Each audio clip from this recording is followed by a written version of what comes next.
what do you think that Africans, should learn from Eritrea?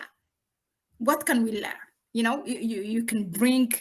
It has not been an easy road, definitely, to reach to this point. It's not something, as I always say, freedom is not free. Yeah, that says a lot. Yeah, what can we learn? Coming to Eritrea. Eritrea, the famous saying in Eritrea, it's born in defiance and exists in defiance. Yeah, it's born out of defiance and it exists and continues to exist in defiance. That's what Eritrea is in short. It's a borrowed phrase, by the way.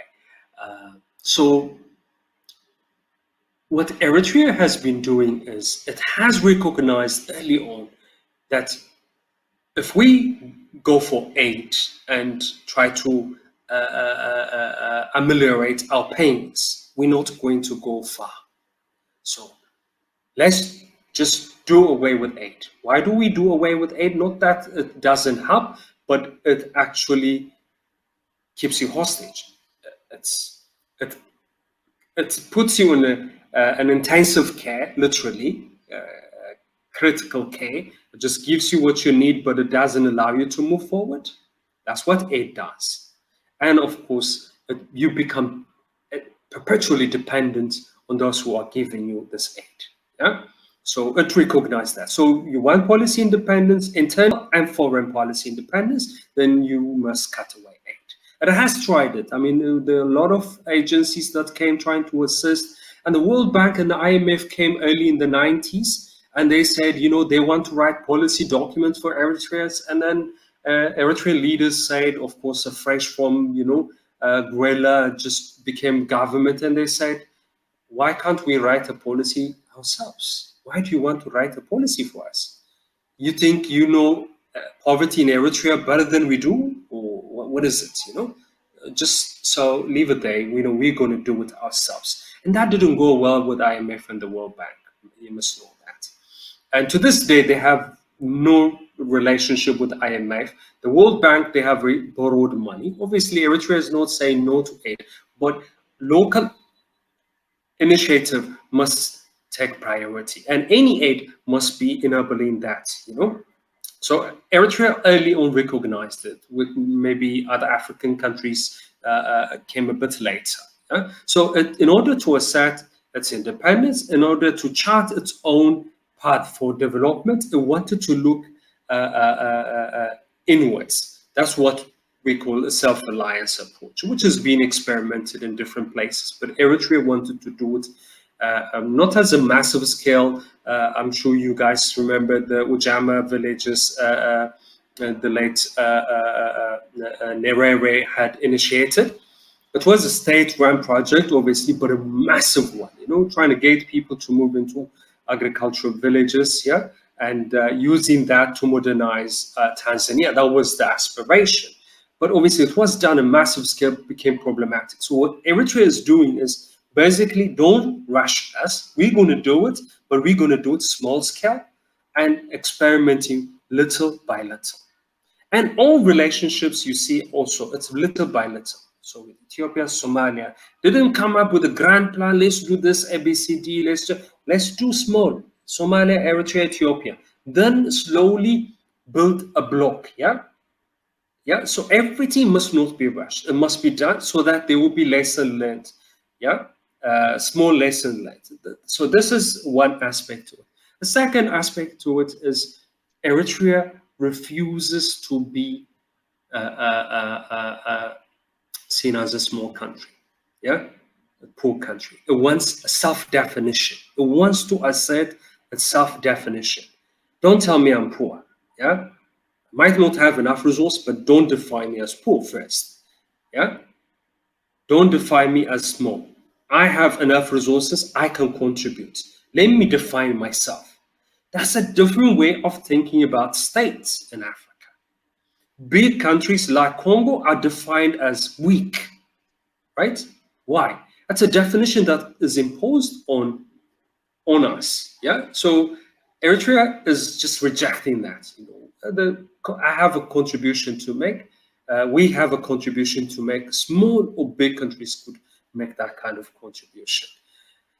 This is the second. Third one is Eritrea has always wanted to let internal processes shape outcomes, and internal processes must be given a space to mature organically, and it has paid a price, significant, a heavy price for it.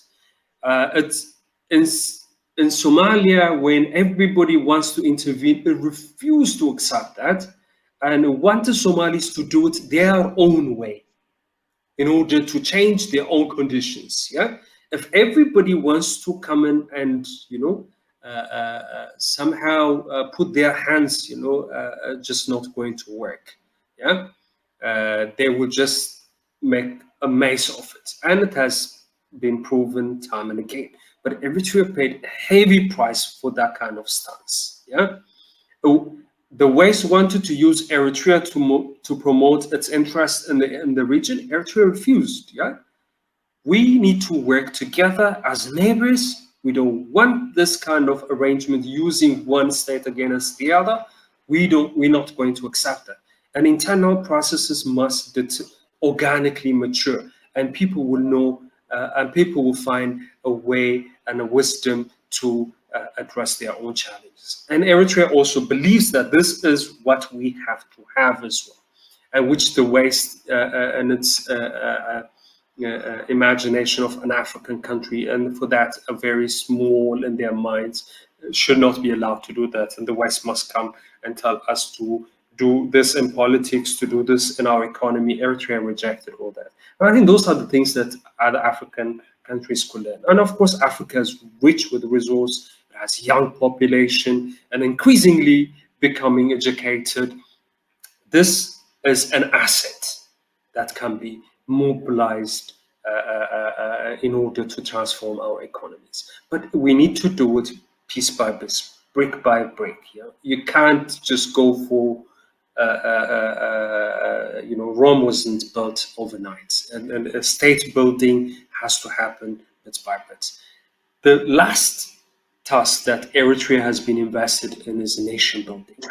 We need to build our nations. And nation building in the sense that we need to somehow whittle out subnational sentiments. Yeah, we need to learn to live as citizens, to cooperate, to work together. Yeah, live in peace and harmony. And that is a nation building project that's not being implemented in many parts of Africa. This is something that we have to embrace. The fifth one, and probably a contentious one, a political class that is committed, yeah, to the future of that country. So the kind of sacrifices. So this generation, including the leaders and their children, must sacrifice for the better future of the generations to come. So sacrifice now in order to have a better generation tomorrow. Many might belittle, why is this president, invested in building dams, going to rural areas, small roads. What's the significance? That's a major significance. Now it's going back to the basics. Yeah, it's going back to the basics. They could build stadiums. They could build, all sorts of entertainment parks. Yeah. But they say the priority is food. The priority is water. Yeah, we need to protect an environment, which we are living in a very tenuous environmental region, and a very difficult region. So we have to harness all those resources and protect them and invest it today, so that future generation would have a better inheritance. Yeah, intergenerational contribution of it. That's what they have been doing, and they continue to do. You would see them like driving old Toyota Corolla, probably government owned as well. They live in government owned houses. Unheard of in Africa. I know how African leaders and their convoys travel around their cities and villages. Yeah. come election time, what they do, we know that, yeah. But in Eritrea, they have avoided that. That meant that every little resource that they get, they're investing in that. And of course, that doesn't mean that Eritrea is, it's great. There's so many challenges. Mistakes have been made along the way. I mean, this is very natural, yeah. But only the people who are doing, yeah, active, that could be involved in making mistakes. And if you're sitting, then you probably won't make a mistake. They do make mistakes, but they try to learn from it. And I think that's what I appreciate from Eritrean leaders and what Eritrea is doing. And I think that would be something that others could learn from it as well.